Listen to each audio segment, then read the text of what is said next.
namaskaram, good morning, adab, assalamu alaikum, ladies and gentlemen. Welcome to News and Views. ఈరాన్ నుంచి India దాకా వణికించిన భూవిలయం. ఈరాన్ అతలాకుతలం, పాకిస్తాన్ గందరగోళం, India గుండె గుబేల్. 40 ఏళ్ల చరిత్రలో మొట్టమొదటిసారిగా ఇంత తీవ్రతతో భూకంపం సంభవించటం గమనార్హం.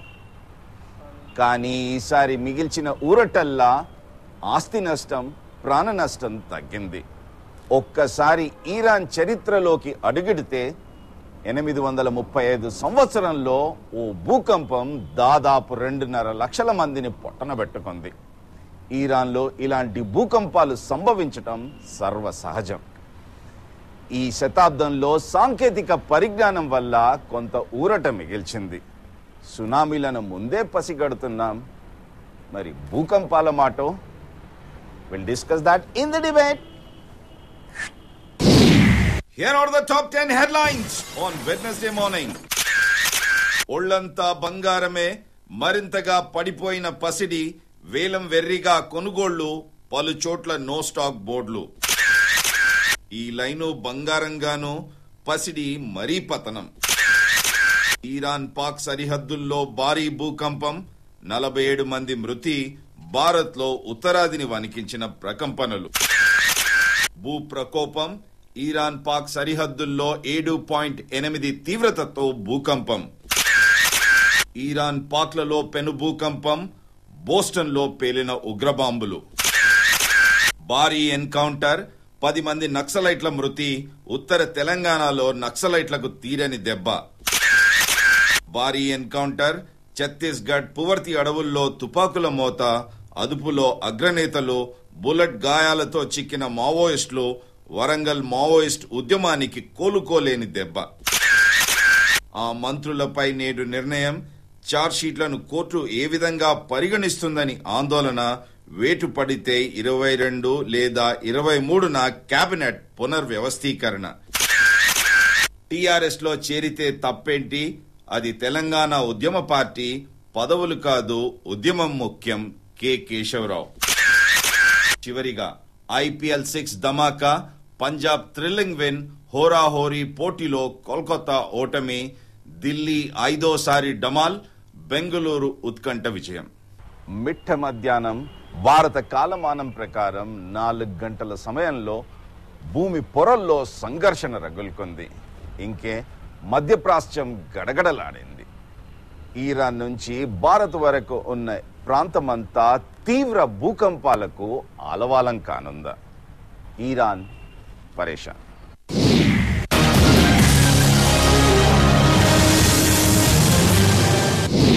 భారీ భూకంపంతో ఈరాన్ అతలాకుతలం.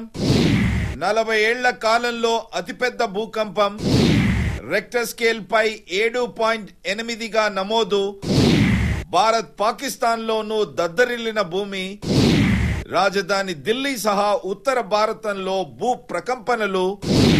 భారీగా పెరుగుతున్న మృతుల సంఖ్య. ఈరాన్ కష్ ప్రాంతంలో అలుముకున్న విషాద ఛాయలు. 40 ఏళ్ల ప్రశాంతత తరువాత మధ్యప్రాచ్యమైన ఈరాన్ లో భారీ భూకంపం సంభవించింది. సిస్తాన్ బలూచిస్తాన్ ప్రాంతానికి దగ్గరైన కష్, సరావన్ ప్రాంతాన్ని భూకంపం అతలాకుతలం చేసింది. వేలాది మందిని పొట్టన పెట్టుకుంది. ఈరాన్ కాలమానం ప్రకారం మధ్యాహ్నం 3 గంటల 15 నిమిషాలకు ఈ విషాద ఘటన చోటు చేసుకుంది. దాదాపు 25 సెకండ్లు ప్రకంపనలతో పరిసర ప్రాంతాలను కుదిపేసింది. భారతదేశ రాజధాని ఢిల్లీ సహా ఉత్తర ప్రాంతం సైతం దాదాపు 15 సెకండ్ల వరకు భూమి కంపించింది. భయాందోళనతో ప్రజలు ఇళ్ల నుంచి రోడ్లపైకి పరుగులు తీశారు. మధ్యప్రాచ్యంలో సైతం ఇదే పరిస్థితి తాండవించింది. భారీ భూకంపం ఎత్తైన భవనాలను ఒక్క కుదుపు కుదిపింది. దుబాయ్, షార్జా, అరబ్ ఎమిరేట్స్ లలోనూ భూ ప్రకంపనలు సంభవించాయి.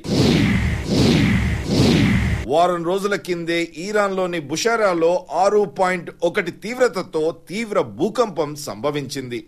ఈరాన్లోని ఏకైక అణుశుద్ధి కర్మాగారం ఉన్న రేవు పట్టణంలో ఇలాంటి భూకంపం సంభవించడంతో అణుశుద్ధి కర్మాగారానికి ఎలాంటి నష్టం జరిగిందో ఇంకా అంచనా వేయాల్సి ఉంది.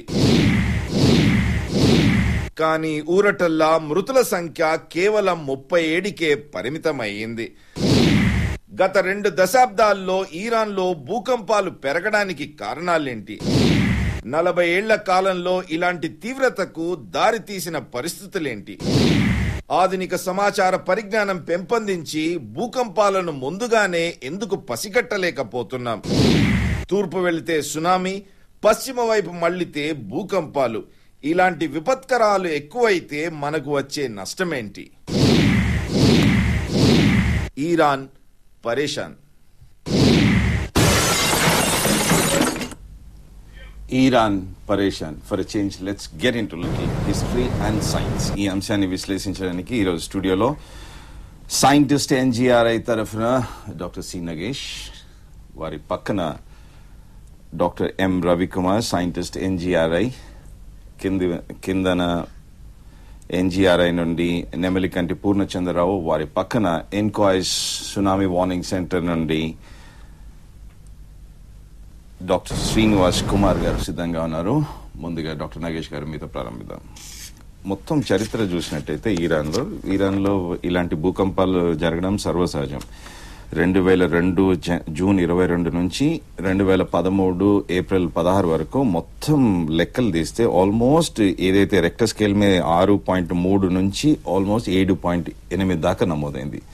అంతేకాకుండా యుఎస్జిఎస్ డేటా ప్రకారమైనా కానీ, ఇరాన్లోని డేటా ప్రకారమైనా కానీ 9.3 మీటర్స్ లోతులు అంటూ యుఎస్జిఎస్ చెప్తుంది. ఇరాన్ వాళ్ళ జియో ఫిజికల్ డేటా 11.3 మీటర్స్ లోపల జరుగుతుంది. ఎందుకు ఈ విధంగా జరుగుతుందంట? ఫస్ట్ అది కిలోమీటర్స్ ఉండొచ్చు. మీరు నన్ను ఒక ప్రశ్న వేశారు ఇరాన్ స్టాటిస్టిక్స్ తీసుకుని. గత ఈ మిలీనియంలో 2000 నుంచి 2013 వరకు మనం చూస్తే ఒక స్టాటిస్టిక్స్ కంపైల్ చేసాం మా ఎన్జిఆర్ఐలోనే.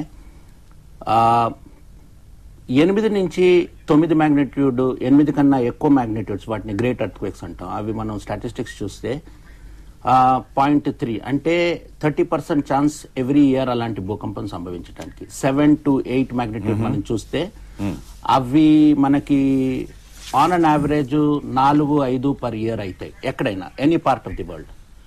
ఈ 12-13 ఏళ్లలో మనం చూస్తే seismicity is on the increase. Earth is seismically active. మనకి 9 మ్యాగ్నిట్యూడ్ ఎర్త్క్వేకులు, 9 కన్నా అధికమైనది 9.3 2004 సుమాత్రా చూస్తే మనకు 2 వచ్చాయి అప్పుడే ఈ 12 years 13 years లో. 8 మ్యాగ్నిట్యూడ్ ఎర్త్క్వేక్స్ 8 కన్నా ఎక్కువ సగటున ప్రతి ఏడాది 2 లేకపోతే 3 ఒక్క సంవత్సరం తప్ప మనకి 2 to 3 earthquakes on average. 7 to 7.9 magnitude చూస్తే మనకి 15 to 20 ఎర్త్క్వేక్స్ అవుతున్నాయి. ఈ 2013లోనే చూస్తే ఫిజీ, టాంగాలో, ఇరాన్లో రెండిట్లో 7.8 to 7.8 మ్యాగ్నిట్యూడ్ ఎర్త్క్వేక్స్ వచ్చాయి. ఇవి చాలా large earthquakes. So earth is seismically active. దాంట్లో Iran is not an exception. మీరు ఏదైతే స్టాటిస్టిక్స్ చెప్పారు, ఆల్ ఓవర్ ద గ్లోబ్ మీరు చూస్తే seismic activity in great earthquakes, large earthquakes మనం చూస్తే అవి తరచుగా సంభవిస్తున్నాయి. That is one thing which is to be notice. Okay doctor Ravikumar garu, మొత్తం పరిస్థితి చూస్తే 1835 ఆల్మోస్ట్ 2.5 లక్షల మంది ఆ రోజు చనిపోయారు. దాని తర్వాత 37 ఏళ్ల తర్వాత మళ్ళీ 1856 or 1870 పీరియడ్ లో ఆల్మోస్ట్ 150,000 మంది చనిపోయారు. దాని తర్వాత 1727లో 77,000 మంది. దాని తర్వాత ఆ సంఖ్య తగ్గుతూ వస్తుంది. సాంకేతిక పరిజ్ఞానం ఇంప్రూవ్ అవ్వడం వల్లనే ఈ విధంగా జరుగుతుందా? ఈ ఇరాన్ ప్రాంతంలో ఇలాంటి భూకంపాలు సంభవించడానికి కారణాలు ఏంటంటే? యాక్చువల్లీ ఇరాన్ ప్రాంతంలో ఏమవుతుందంటే మనం ఏమంటామంటే there is a subduction of 2 plates అండి. One is the Arabian plate, ఏదైతే సౌత్ లో ఉందో, it is going below the Eurasian plate. So దీనివల్ల ఇరాన్ మొత్తంలో ఎర్త్క్వేక్స్ రావడం చాలా కామన్. కానీ as far as the death toll is concern, normally ఎంతమంది చనిపోతారు అన్నది ఎర్త్క్వేక్ ఎగ్జాక్ట్గా ఎక్కడొచ్చిందో దాన్ని బట్టి ఉంటుంది కదండి. సపోజ్ ఒక ఎర్త్క్వేక్ ఒక రిమోట్ ఏరియాలో వచ్చింది అనుకోండి, where it's not habituated much, then we expect less death toll. I agree. Scientifically, there have been many advances. Construction practices improve ayyayi. So earthquakes valla damages koddiga tagutunayi. But main reason emo exactly earthquake ekkada vachinదో దాన్ని బట్టి ఉంటుంది. కానీ మోరల్లెస్ ఒక large magnitude earthquake ఒక చాలా population ఉన్న సిటీలో అయితే damage is beyond our control అండి. Because we cannot exactly say how much acceleration it will produce, because there is still some detail to be worked out in this regard. Okay, Purnachandrarao garu, ఎక్కడైతే ఈ సంభవించిందో Khash area ప్రాంతంలో Saravan and Balochistan Pakistan and Iran border లో ఆ విధంగా ఉన్నప్పుడు అటు Sharjah Dubai లో అయినా కానీ ఇటు ఢిల్లీలో అయినా కానీ ఇలాంటి ప్రకంపనలు మనం చూసాం. అంటే ఇది 9.3 కిలోమీటర్స్ లోతులో ఉండడం వల్లనే ఇలాంటి ప్రకంపనలు ఉన్నాయా, లేకపోతే ఈ entire plateau is like that? Area మొత్తం it is seismic zone. So అటు ఉత్తరంలో హిమాలయ పర్వతాలు ఉన్నాయి, పామీర్, హిందూకుష్, జాగ్రోస్, ఇవన్నీ సైస్మిక్ జోన్స్ అన్నమాట. సో ఇక్కడ ఎర్త్క్వేక్స్ వచ్చినప్పుడు ముఖ్యంగా వాటి ఫోకల్ డెప్త్ అంటాం, అంటే భూగర్భంలో దాని లోతు గనక ఒక 10 కిలోమీటర్లు ఆ రేంజ్లో ఉన్నట్లయితే దాని ప్రభావం చుట్టుపక్కల ప్రాంతాల్లో విపరీతంగా కనిపిస్తుంది. సో అలాగే మన ఢిల్లీలో, జైపూర్లో ఈ మన many cities of India were affected. దీనికి కారణం ఏంటంటే షాలోగా ఉన్నప్పుడు మనకి తరంగాలు చాలా తొందరగా సర్ఫేస్కి వచ్చి డ్యామేజ్ కాజ్ చేసే అవకాశం ఉంటుందన్నమాట. తర్వాత ఈ ఏరియాస్లో బిల్డింగ్స్ అవి వీక్గా ఉండడం వల్ల దాని ప్రభావం ఎక్కువ కనిపిస్తుంటుంది. ఇప్పుడు ఇందాక రవికుమార్ గారు అన్నట్లుగా ఇప్పుడు populated areas, especially Asia is highly populated nowadays. So ఈ పాపులేటెడ్ ఏరియాస్లో ఎప్పుడైతే మనకి ఈ భూకంపాలు వస్తాయో and construction practices are very bad. So most of the damage is seen in South Asia. In the past several decades we are observing this. అట్లే ఒకటి పూర్ణచంద్ర గారు, ఈ కాలంలో మనం అట్లీస్ట్ సాంకేతిక పరిజ్ఞానం వల్ల డ్యామేజ్ ఎంత ఉందో తెలుసుకోగలుగుతున్నాం.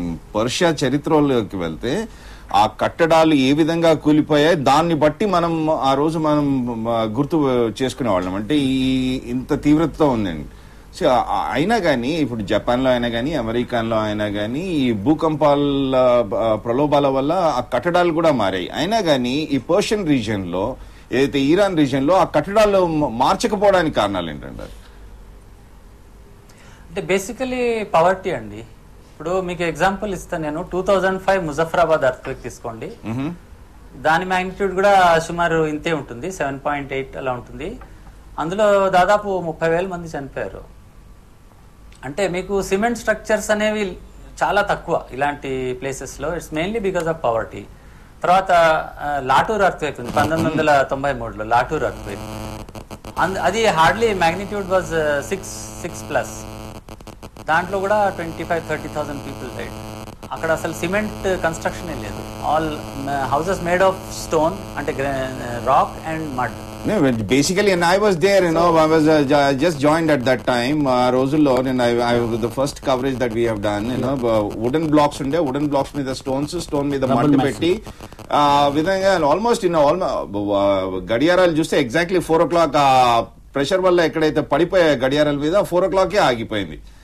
ఈ విధంగా ఉన్నప్పుడు మొత్తం 9.3 కిలోమీటర్స్ లోతులో కలిగింది అన్నప్పుడు ఇలాంటి ప్రకంపనలు ఎన్ని రోజుల వరకు ఉంటాయి?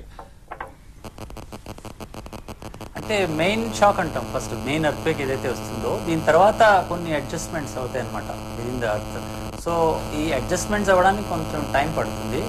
And depending on the magnitude, ఇప్పుడు పెద్ద భూకంపం అయితే ఈ ఆఫ్టర్ షాక్స్ ఏవైతే ఉన్నాయో కొన్ని సంవత్సరాల వరకు ఉంటాయి. అదే చిన్న భూకంపం అయితే కొద్ది రోజులు వచ్చి ఆగిపోతాయి అనమాట.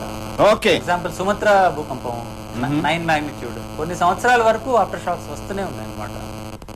Okay, Srinivas garu, you are also part of NGRI. Now we are with the tsunami warning centre. సునామీని మనం ముందే పసిగట్టగలుగుతున్నాం, భూకంపాల విషయంలో ఎందుకు ఆ విధంగా చేయలేకపోతున్నాం? యాక్చువల్గా సునామీ అంటే అండి, బేసికల్గా ఎర్త్క్వేక్ వచ్చిన తర్వాత, అండర్ సీ ఎర్త్క్వేక్ వచ్చిన తర్వాత సునామీ స్టార్ట్ అవుతుంది అనమాట. So there is a time between earthquake happening and the tsunami wave reaching a particular point in the Coast line. So అదేంటంటే వీ హ్యావ్ టైమ్, ఆ టైం మనకి 20 minutes నుంచి 3 hours వరకు range అవుతుంది ఆ టైం. సో సో ఆ time difference ని మనం తీసుకుని ఎర్త్క్వేక్ డిటెక్ట్ చేసి మోడల్ సిమ్యులేషన్స్ చేసి సునామీ ఎప్పుడు వస్తుందని ఫోర్కాస్ట్ చేయగలుగుతున్నాం. కానీ ఎర్త్క్వేక్ విషయంలో అది ఇంకా లేదనమాట. So NGRI colleagues they'll be able to add more all your about it, colleagues. but earthquakes detection అనేది ఇంకా science has not moved in that direction. So accurate గా ఈ పర్టికులర్ ఎర్త్క్వేక్ ఇంత magnitude తో ఈ లొకేషన్ లో వస్తది అనే సైన్స్ ఇంకా it is developing science. See, I see lovely pictures behind your back, because you are, thanks for opening the inquest so early in the morning. ఎన్ని గంటలకు మీరు నిజంగా ఇది నిర్ధారణ చేయగలిగారు మన కాలమానం ప్రకారం? యాక్చువల్గా నిన్న 4:14 వచ్చిందండి earthquake. With in about 5 minutes, అంటే 4.5 to 5 minutes, 4 p.m. 4:19 కి we were able to identify this earthquake, and then within the next minute itself we were able to assess that it is not going to be tsunami-genic అన్నమాట. ఎందుకంటే ఈ earthquake చాలా inland ఉంది.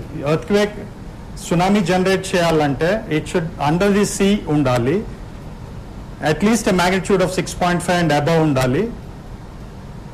So ఈ earthquake విషయంలో ఏమైందంటే 6 minutes లో మేము ఐడెంటిఫై చేయగలిగాం అనమాట. ఇది ఆల్మోస్ట్ 300 kilometers ఇన్లాండ్ ఉంది కోస్ట్ లైన్ నుంచి అని చెప్పి. But 6 minutes is too long a time. అప్పటికి డ్యామేజ్ ఐడెంటిఫై చేసి సునామీని అసెస్ చేసి మొత్తం అన్ని కాంటాక్ట్ పాయింట్స్ కి we sent a message that there is not going to be a tsunami threat అన్నమాట ఈ ఎర్త్క్వేక్ నుంచి. ఒకటి 6 minutes పట్టిందంటే 6 minutes లో మొత్తం డ్యామేజ్ ఏదైతే అవ్వాల్సింది మొత్తం అయిపోతుంది. యు ఆర్ టాకింగ్ ఆయన 6 minutes ఆయనకి సునామీ వార్నింగ్ లో చాలా తక్కువ టైం. ఎందుకంటే సునామీ వచ్చి పోస్ట్ కి ఎఫెక్ట్ 2006 లో మనం చూసాం. మీరు చెప్పేది ఏంటంటే అలర్ట్ వార్నింగ్ సిస్టమ్స్ ఫార్ ఎన్ ఎర్త్క్వేక్ అకరెన్స్ అయినప్పుడు అవి ఓన్లీ క్రిటికల్ ఫెసిలిటీస్కి. ఇప్పుడు ఏంటంటే భూకంపం సంభవించిన తర్వాత మీరు ఏం అలర్ట్ ఇస్తారు? క్రిటికల్ స్ట్రక్చర్స్ని మూసేయమని చెప్తారు, provided epicentre is away about few 100 kilometers from your critical structures. Like in Japan all the bullet trains will stop because earthquakes happen quite far off from where these trains operate. అప్పుడు అలాంటి టైంలలో few tens of seconds లో కొన్ని structures damage కాకుండా like power plants, hydel electric power projects వాటిని అన్నిటిని shut off చేయడానికి మనం చేస్తాం. ఎర్త్క్వేక్స్ వచ్చినప్పుడు ప్రాబ్లం ఏంటంటే అండి, మనం ఈ డిస్కషన్లో ఏదైనా మాట్లాడినప్పుడు ఆస్తి నష్టం, జనం ప్రాణ నష్టం, ఈ రెండు ఎందుకైతే భూకంపాలు మనుషుల్ని చంపవు. మనం దేంట్లో మనం నివసిస్తామో వాటి వల్ల మనం ఇప్పుడు పూర్ణచంద్రరావు గారు చెప్పారు మీకు poverty, economic backwardness is responsible for the most of the deaths. నేను లాస్ట్ ఇయర్ ఒక కంపైల్ చేశాను, USGS రిపోర్ట్ మీరు వెళ్ళి చూడండి.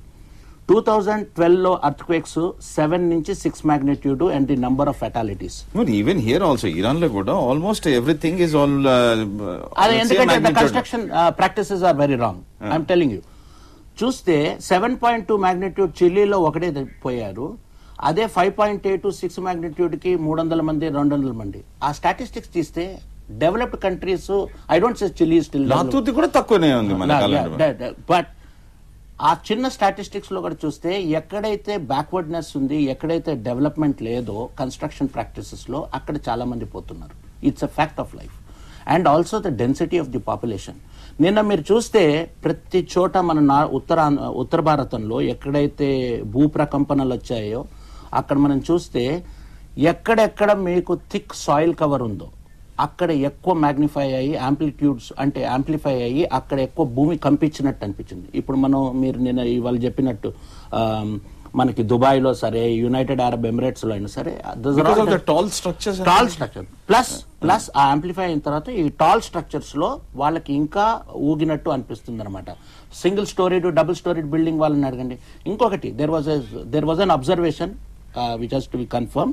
ఢిల్లీలో సౌత్ పార్ట్ లో ఎక్కడైతే మనకి ఈ యమునా నది నుంచి వచ్చిన సెడిమెంట్స్ లేవో అక్కడ వాళ్ళు ఫీల్ కాలేదు. ఎక్కడెక్కడ ఈ సెడిమెంట్స్ ఉన్నాయో, సాఫ్ట్ సాయిల్ ఉందో అక్కడ ఎక్కువ. అహ్మదాబాద్ లో ఫీల్ అయ్యారు, చుట్టుపక్కల మళ్ళీ లేవంటారు. So there are selected pockets ఎక్కడైతే ఈ గ్రౌండ్ మోషన్ యాంప్లిఫై అయిందో అక్కడ ఫీల్ అయ్యారు. అప్పుడు ఈ భూమి ఎప్పుడైతే కంపిస్తుందో స్ట్రక్చర్స్ సైస్మిక్లీ రెసిస్టెంట్ గా లేకపోతే అవి డ్యామేజ్ అయ్యే ఆస్కారాలు చాలా ఉన్నాయి, and that is the biggest problem. Okay, doctor Ravikumar గారు, హైదరాబాద్ ఇస్ సేఫ్ అంటారు. ఇలాంటి కట్టడాలు కట్టుకోవాలంటే ఐ మీన్ రేపటి నాటికి మన పరిస్థితి ఎలా ఉంటుందో తెలియదు. ఒకవేళ ఇక్కడ అలాంటి భూకంపాలు సంభవిస్తే ఎలాంటి కట్టడాలు మనం ప్రోత్సాహపరచాలంటారు? యాక్చువల్లీ ఒకటండి, I mean the what to do is known. అంటే what I want to say is, Hyderabad లో for example, the probability of an 8 magnitude happening is extremely low. The probability of a 7 magnitude happening with global warming and with changing the no. Actually, kattadala valla pattanala ekkuga avadam valla you can never say anything. No. Because the physics of earthquake occurrence has nothing to do or has very little to do with global warming. So, and construction practices deniki sambandham ledhu, because the process is entirely governed by what is happening inside the earth. So Hyderabad లాంటి చోట్ల firstly అంత large magnitude earthquake వచ్చే probability చాలా తక్కువ. వచ్చినా కూడా bureau of Indian standards అనేది చాలా క్లియర్గా లేడౌన్ చేసిందండి, ఏ ఏరియాస్లో ఎంత యాక్సెలరేషన్కి ఎలాంటి బిల్డింగ్స్ కట్టాలి. మన దేశం అండ్ మోస్ట్ కంట్రీస్లో ప్రాబ్లం ఏంటంటే we don't follow the construction practices. If the construction practices are followed properly, I don't think they will be huge extensive damage. అంత ప్రాబ్లం ఉండదు అని నా ఉద్దేశం. So as far as Hyderabad is concern, I think we are not to worry so much. అంతేకాకుండా ఒకటి, శ్రీనివాస్ గారు నిన్న ఢిల్లీలో ఫ్రెండ్స్ తో మాట్లాడినప్పుడు ఐ మీన్ అంతవరకు వాళ్ళకి తెలియదు, 4:15 తర్వాత ఛానల్స్ అన్ని when they started flashing that earthquake ప్రకంపనలు ఉన్నాయి, ప్రకంపనలు ఉన్నాయి ఢిల్లీలో అంటే, then I called up friends, అరే అవునరా నాకు ఏదో కొద్దిగా కదిలినట్టు అనిపించింది, I mean is in 7th floor. ఆ విధంగా ఉన్నప్పుడు సునామీకి ఏ విధంగానూ మీరు ముందుగానే అలర్ట్ చేస్తున్నారు, సైంటిఫిక్ డేటాని ఇంకా పెంపొందించాలి. Like for instance I tell you, Latur Osmanabad earthquake కాకముందు I had about 4 dogs at home. Continuously it was barking, కిందికి వెళ్ళి మధ్యరాత్రి ఆల్మోస్ట్ about 1 o'clock వాళ్ళని భుజకి మళ్ళీ మీదికి వచ్చిన తర్వాత మళ్ళీ it's starting. And when dogs can identify this sort of seismic activities, సాంకేతిక పరిజ్ఞానం ఎందుకు చేయలేకపోతున్నాం? యాక్చువల్గా ఐ మీన్ చాలా స్టడీస్ ఉన్నాయండి మీరు చెప్పినట్టు. నిజంగానే yesterday I was going through incidentally a paper అనమాట, a German colleagues, they observed ants basically, ant mounds. They found that there's ant mounds have been built along some fault lines anamata, and 24 hours before the actual earthquake is happening, these ants behave in a different way. And వాళ్ళు ఏం చూసారంటే, because of some gases that are actually emitted in very minute concentrations, ఏదైతే ants detect చేయగలిగి actually they are behaving differently anamata. So similarly tsunami appudu kuda some of the tribals in Andaman Nicobars, most of the tribals didn't get affected because of the traditional knowledge. Stronger ground shake aithe actually they have been taught through generations that they should move to high ground. See, okati so ilanti entante, it should be, this traditional knowledge should be brought into the warning systems anamata in some way. Okay, Purnachandra గారు, animal behaviour భూకంపాల పరిస్థితి ఈ విధంగా ఉంటే tsunami టైంలో కూడా animal behaviour అదే విధంగా ఉంటుందా? చూడండి, భూకంపాలు జరిగే ముందు యానిమల్స్ ఫన్నీగా బిహేవ్ చేస్తాయి అని చెప్పి అంటారు. కొంత అందులో నిజం ఉండొచ్చు. అండ్ లాస్ట్ 2 centuries నుంచి దీని మీద రీసెర్చ్ అవుతోంది. ముఖ్యంగా చైనా, జపాన్ వంటి దేశాల్లో యానిమల్ బిహేవియర్ డ్యూరింగ్ ఎర్త్క్వేక్స్ మీద రీసెర్చ్ అవుతుంది.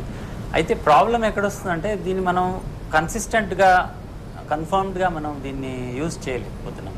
And we don't want to take chances, because if you want to forecast or predict an earthquake, animal బిహేవియర్ని మనం బేసిస్ చేసుకొని అది ప్రెడిక్ట్ చేయడానికి అవకాశం లేదు. And this is not a good scientific practice. So although we agree that some animals seem to behave in a different way, కానీ this is not a scientific basis. So far we have not been able to use అనమాట. So animal behavior is more or less ruled out in any scientific analysis for earthquake prediction anamata.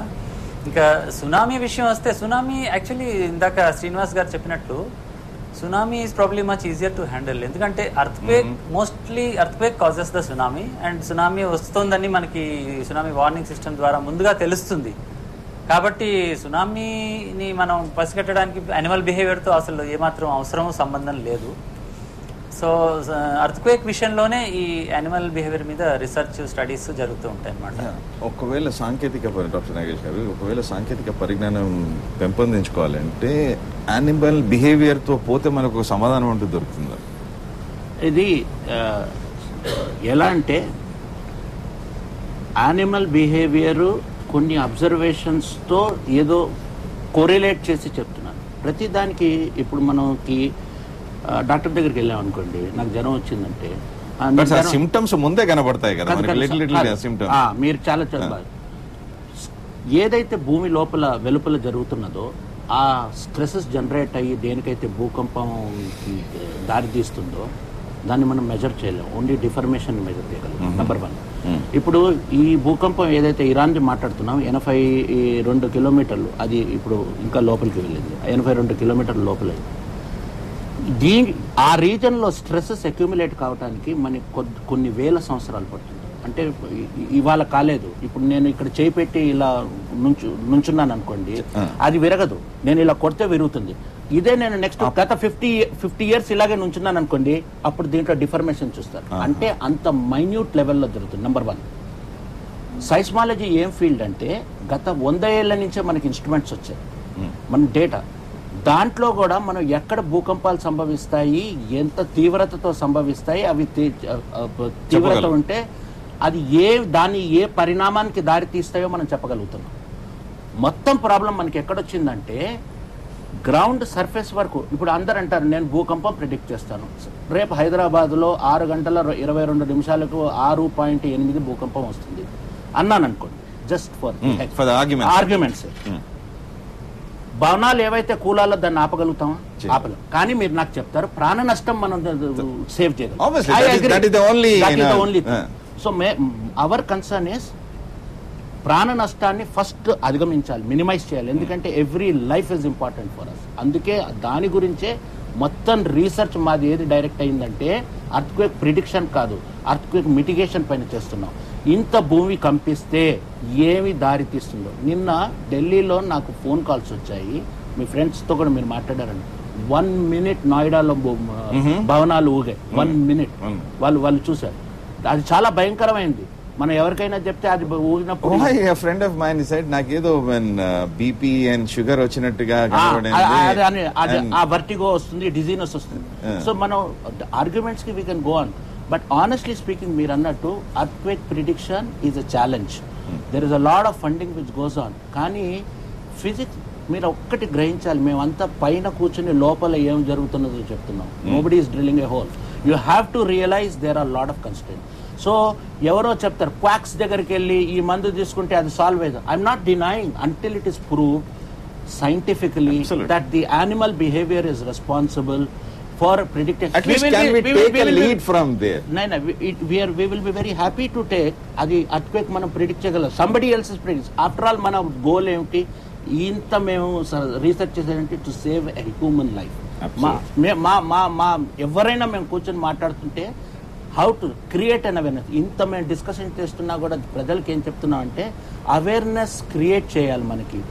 మనం నా ఆస్తి నా దాంట్లో ఏది ఉంది అది కాదు, భూకంపం సంభవించినప్పుడు ఏం చేయాలి, ఎలా మనల్ని రక్షించుకోవాలి అనేది ఇప్పుడు ప్రథమ కర్తవ్యం మనందరికీ.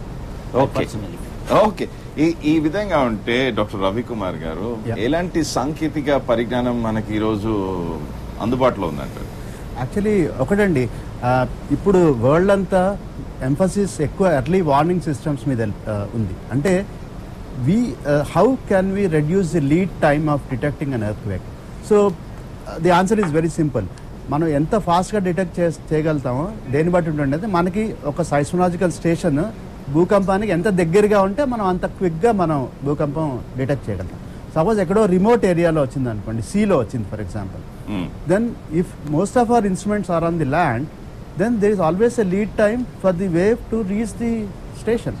సో I think నా ఉద్దేశం ఏంటంటే future is going to be a lot dependent on how heavily we instrument the oceans. అంటే మనం ఇన్స్ట్రుమెంట్స్ ఎర్త్క్వేక్స్కి దగ్గరగా మనం పెట్టుకోగలిగి అప్పుడు మనకి చాలా క్విక్గా analysis the technology is there. this coordination between various countries ఉండాలంటారు. with coordination ఒకటి ఉండాలి. అండ్ ఇంకోటి we also need to develop some good technologies to instrument the oceans, because ఇంకా ప్రస్తుతం ఏంటంటే మనకి a lot of emphasis is placed on the land. So tomorrow if we want to detect something in Sumatra or in the Indian Ocean, we need to go and instrument these regions. దానికి there is technology, but in countries like India we still need to adopt those technologies. We are working in that direction. Srinivas garu, he will agree with me. INCOIS and Ministry of Earth Science is actually taking a lot of initiatives to work in this direction. Early detection of ఒకటి శ్రీనివాస్ గారు 2006 సునామీకి ముందు మన దగ్గర ఎలాంటి పరిజ్ఞానం లేకుండా పోయింది. But 2006 తర్వాత you could issue alerts with in no time. So అలాంటి సాంకేతిక పరిజ్ఞానం వచ్చింది కదా, ఇప్పుడు ఇంకా ముందు ఎలాంటి సాంకేతిక పరిజ్ఞానం కోసం మీరు తాపత్రయపడుతున్నారు? కరెక్ట్ అండి మీరు చెప్పింది. 2004లో సునామీ వచ్చినప్పుడు యాక్చువల్గా మనకు వార్నింగ్ సిస్టమ్ అనేది లేదు. ఈ రోజు యాక్చువల్గా Indian warning system it is considered as one of the best in the world అనమాట. ఇప్పుడు ఇంతకుముందు రవికుమార్ గారు చెప్పినట్టు కొత్త కొత్త kinds of instrumentation, ocean bottom instrumentation, GPS systems, ఇలా ఇన్స్ట్రుమెంటేషన్ మోడ్లో we are actually setting up a lot of things. Actually warning సిస్టంలో ఏంటంటే ఇప్పుడు ప్రస్తుతం మనం ఇచ్చే వార్నింగ్ ఎర్త్క్వేక్ వచ్చిన తర్వాత ఎన్ని మినిట్స్లో ఒక కోస్ట్కి వస్తుంది, ఎంత వేవ్ హైట్ వస్తుంది బీచ్లో అని చెప్పగలుగుతున్నాం. ఫ్యూచర్ ఎలా వెళ్తున్నామంటే నెక్స్ట్ ఫ్యూ ఇయర్స్లో ఎంత హారిజాంటల్ ఎక్స్టెంట్ ఆఫ్ ఇనండేషన్ ఉంటుంది అనే విషయాన్ని యాక్చువల్గా తెలుసుకోవడానికి. అంటే చెన్నై బీచ్లో వచ్చింది అనుకోండి ఫర్ ఎగ్జాంపుల్, ఇప్పుడు ఏం చెప్తున్నాం అంటే 50 సెంటీమీటర్స్ హైట్ ఉంటుందని చెప్పగలుగుతున్నాం. ఫ్యూచర్లో కోస్టల్ ఇనండేషన్ మోడలింగ్ చేసి కోస్టల్ టోపోగ్రఫీ డేటా కలెక్ట్ చేసుకుని 1/2 kilometre from the Chennai beach there will be an inundation for an example. So ఈ కైండ్ ఆఫ్ ఇన్ఫర్మేషన్ ఇవ్వగలిగితే it will be better for the administrators and people to react అనమాట. Okay, Purnachandrarao గారు, final words. ఒక భూకంపం సంభవించిన తర్వాత ఆ ప్రకంపనల గురించి మనం చెప్పగలుగుతున్నాం. భూకంపం సంభవించక ముందు టెక్టానిక్ యాక్టివిటీ ఉంటుంది కదా, ఆ యాక్టివిటీ మనం పసిగట్టలేమా? ఈ విషయంలో కూడా చాలా రీసెర్చ్ జరుగుతోంది. ఇప్పుడు భూకంపం వచ్చే ముందు నాగేష్ గారు చెప్పినట్టుగా అక్కడ స్ట్రెసెస్ బిల్డ్ అవ్వడం జరుగుతుంది. సో పెద్ద ఎర్త్క్వేక్ వచ్చే ముందు కొన్ని సంవత్సరాల వరకు ఈ స్ట్రెస్ అక్యుములేషన్ అవుతుంది అనమాట. So through instrumentation it is possible to measure these changes in stress.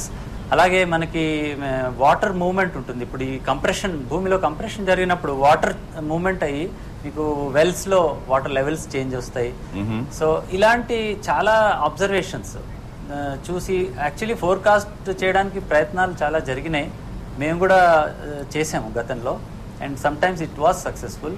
So what I'm trying to say is a lot of scientific observations, వాటిని కలెక్టివ్గా మనం చూసి అర్త్క్వేక్ వచ్చే అవకాశం ఉందని గట్టిగా చెప్పడానికి అవకాశం ఉంది, కానీ ఇంకా మనం ఆ స్టేజ్కి రాలేదు. ఇంకోటి ఏంటంటే మనం when we are not very sure, మనం ఫోర్కాస్ట్ చేయడం లేదా ప్రెడిక్షన్ చేస్తే దానివల్ల పబ్లిక్లో ప్యానిక్ కూడా క్రియేట్ అవుతుంది. కాబట్టి ఇది ఎలా ఉండాలంటే సిస్టమ్ చాలా పర్ఫెక్ట్గా మనం కాన్ఫిడెంట్గా చెప్పగలిగితేనే we should go ahead with a warning. But studies are definitely going on and there are several parameters which show variation before occurrence of an earthquake. Okay, Dr. Srinagesh wants to add 30 seconds to go. We don't have time. 30 seconds to go.